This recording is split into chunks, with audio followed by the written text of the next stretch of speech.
today I wanted to talk about a little. I wanted to talk a little bit about the space and how we can have infinite space with no matter in it in reality, infinitely beyond, right? Not beyond reality, but beyond, because reality is what is, and is not what is not. What is not cannot be is. So, as the nothing fallacy states. So, I wanted to go into how centuries ago uh, that was a widely accepted idea.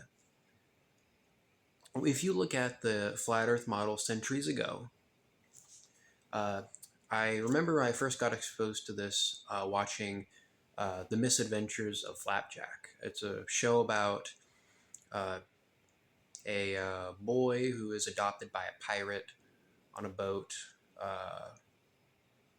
Rickety boat on a kind of like, it's, imagine like an oil rig but like flat, and it's a town.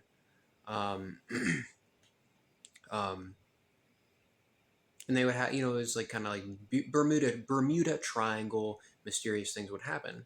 And I remember in one episode they sailed and sailed and sailed, and then the water would waterfall off the edge, and it was flat, and it would sail off the edge of the world. And this was a mirage dream, and it was just a void, right, of nothingness.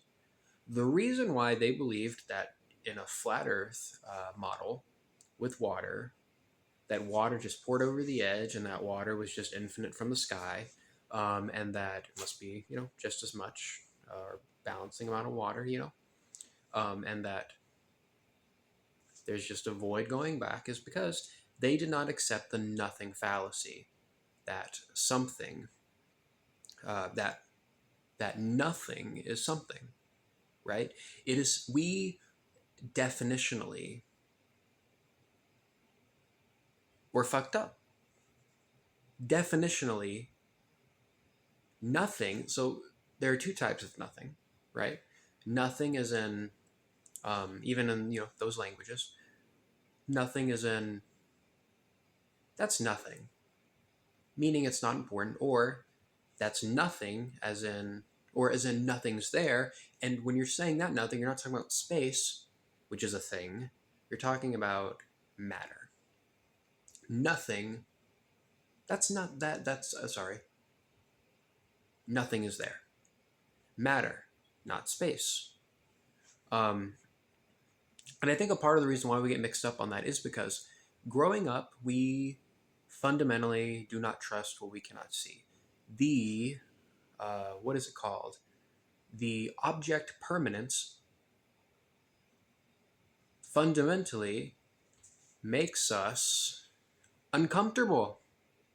Why is that?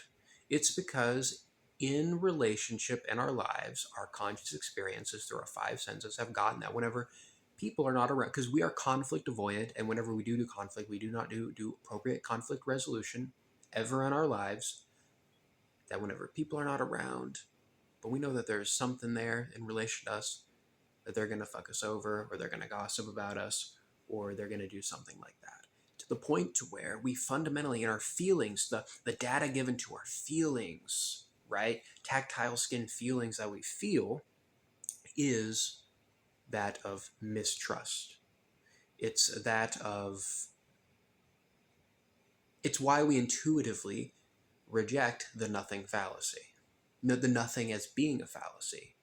The nothing fallacy is being a fallacy, right? Fallacy meaning something that is illogical, something that doesn't make any sense, right? The nothing fallacy, nothing being something, right? That is nothing, right? So yeah, there you go.